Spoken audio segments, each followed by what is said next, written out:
My name's Iver Salvesen. I work for a company called EcoFitter, and I do renewable energy installations and development work. The old entrance way into what is now called the Griffin Windfarm is where we planning to locate the centre for this new tourism development. The whole point of this development is to show sustainable methods of construction, and we're going to build it in phases, and we're going to run each of the phases with some voluntary groups and some local businesses.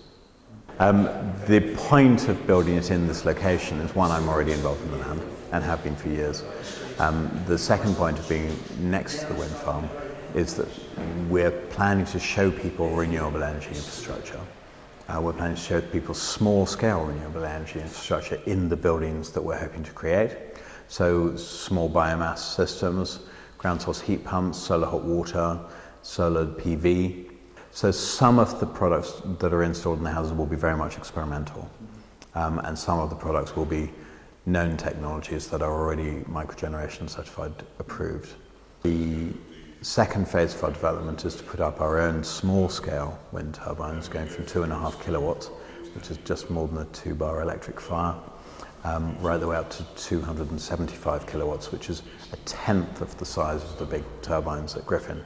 So the domestic scale of the properties, we've specifically sized them for families coming up and staying on holidays, and so that they can see domestic scale renewable infrastructure.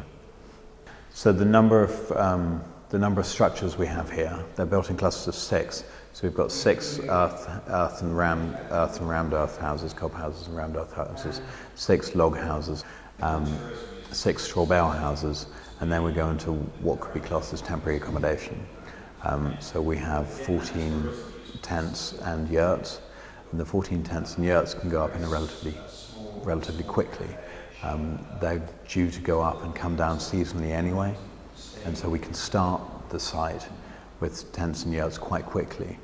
From a building control perspective, we still need to put in toilets and loos, and we have to do licenses for abstraction of water from SEPA, and have the correct data for the disposal of water so that we don't pollute any of the water environment. Those applications take time. So there's a very good chance that we'll do each cluster individually from a building controls perspective, where we'll do the water and disposal of sewage applications with SEPA as a whole for the whole site. I'm a chartered builder. I've been working for over 20 years in building. My first housing development was down in Devon, and that was fully privately water supplied and privately drained. That was a 17-house development. You know, why bring in waste to an area like this when actually you've got trees all around you and you've got earth directly beneath your feet? Why not take off the topsoil and use the earth and make a rammed earth house? Why not use the large trees behind you and make a log structure? We think that people will be interested in sustainable construction on a domestic scale, because people are interested in doing up their own houses and how they can do that.